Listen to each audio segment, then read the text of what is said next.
Hi friends, it's Claire from ScrappyNerdUK, and today I am sharing a little layout with you that I've done using my Like Forever kit. And first of all, these are some Amy Tangerine frames, gold foil frames that came in the kit. And I'm going to use 3 of these on this layout. So I've decided to back the frames with some of the patterned paper. So I'm just choosing my papers that I want to use, and I decide on a mint green and pink theme.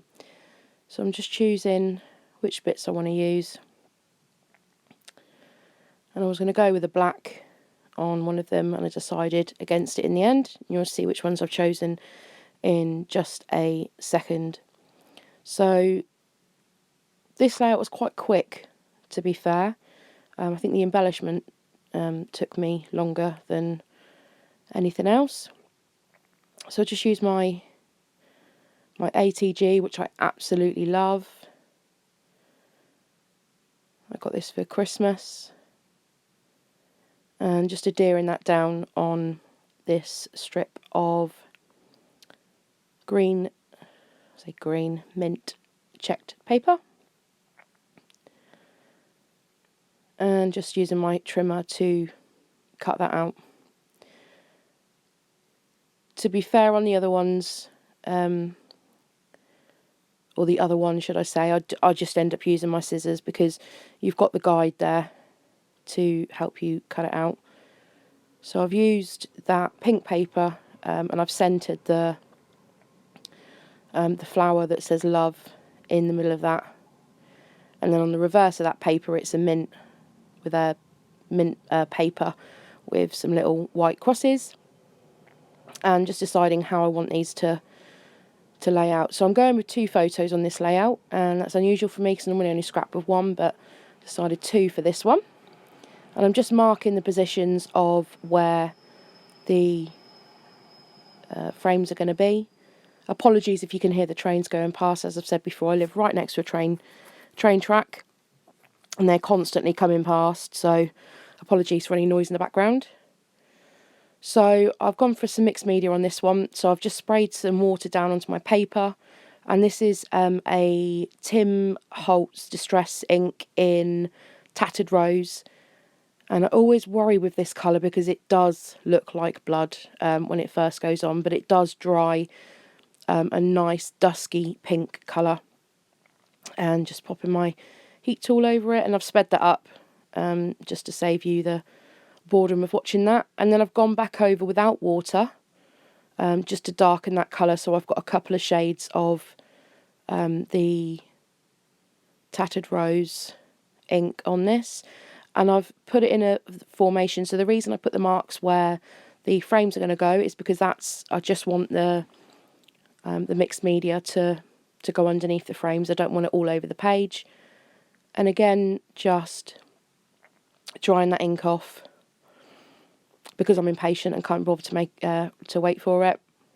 And the next, I just squeeze some texture paste or modelling paste into a disused bit of plastic, and I'm just adding some of that pink gelato in. Apologies, it's off screen. And with that, because it's quite grainy, I've just added a little bit of water to get rid of the graininess of the gelato. And I've just mixed that in with the modelling paste, and I've added some of the Tattered Rose Distress ink as well to make this lovely dusky pink modelling paste. And I'm just going to do 3 sections of this, 1 to each side of the 3 frames. And this is such a simple, easy technique, and I love the imperfect look. And I'm just spreading that on those 3 places, and I do give it a blast with my heat gun because I'm super impatient to wait for anything to dry. The only problem with doing that, it does warp the paper a little bit. So what I decide to do is just cut down a little 1/4 inch strip from 2 sides, and then I'm going to back this on some pink salmon cardstock, and that came in the kit as well, and that gives it a nice little border. And then next I just drag my frames back in and get them lined up in the positions roughly where I had them. And these are the 2 photos that I'm using, and they're ones of myself and my husband, one on New Year's Eve and one at a friend's wedding.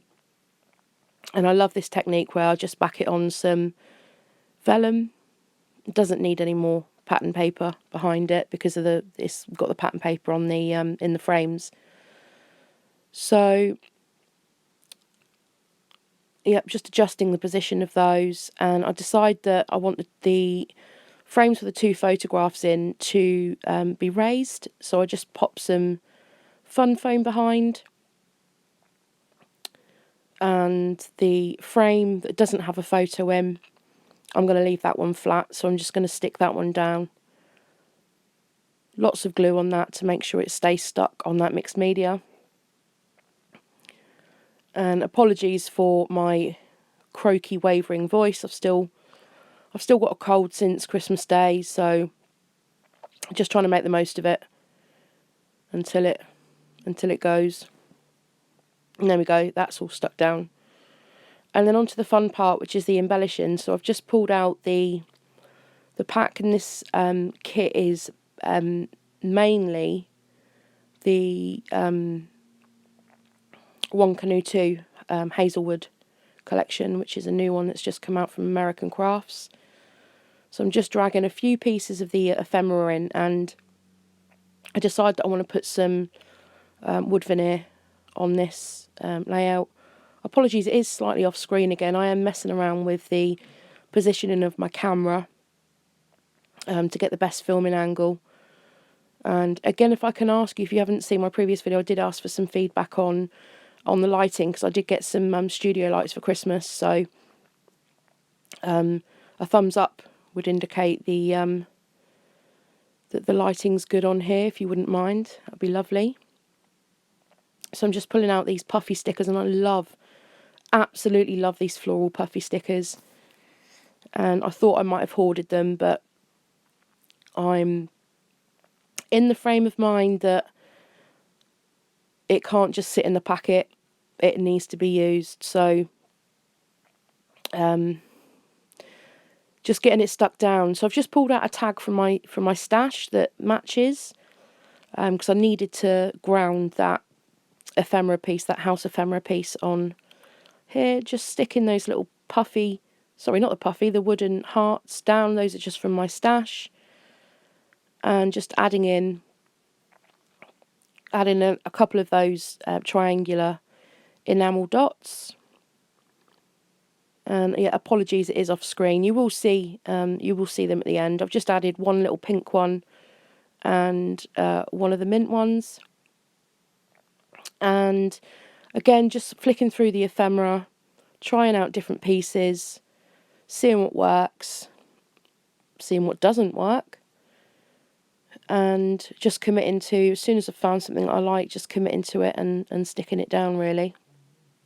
And you'll see that the ephemera does move, and I settle on that piece up there in the end. The ephemera does move around until I'm happy with how it looks. And I'm just using some sticky dots to adhere the ephemera. And back to those puffy stickers. I might have to go and buy another pack of those, because they're not going to last me that long at this rate. Adding in some little gold accents, so just that gold heart from the kit matches those frames perfectly as well. I'm just poking out between those flowers up there. And I do decide to add in, I love these gold glitter hearts from American Crafts, and they're from my stash. And I just add that in with a little mint one to tie it in with the rest of the colours on this page. And just trying to make this ephemera piece work on here as well. And you'll see it's just going to move it around until I'm happy. And I don't think that piece stays there either. I can't quite remember to be sure. And again, some little wood veneer is going to go on this little cluster to the right. So it's all about clustering or making your embellishment clusters in groups of 3. And just adding on these little heartwood veneers. I absolutely love these, and I can't remember where I got them from. So I think they might be from Studio Calico, so I might have to go and have a search for these. Unfortunately, I've done some mass ordering of new products recently, so I might have to hide those from hubby if I do order any more. And I've put the title on this this page, but for some reason my camera cut out, and I titled it Just Perfect, and just adding on some more of those triangular enamel dots that I absolutely love, and I love it in this salmon pink and the mint green colour. So again, just cluster each side of the frame just to finish it off. And that is pretty much done. So thank you very much all for watching. I hope you've enjoyed the process video. Feel free to scrap lift it, copy it, play along, change it, and don't forget to give me a like, give me a thumbs up, and to subscribe if you haven't already done so. And I'll see you on my next video. Bye for now.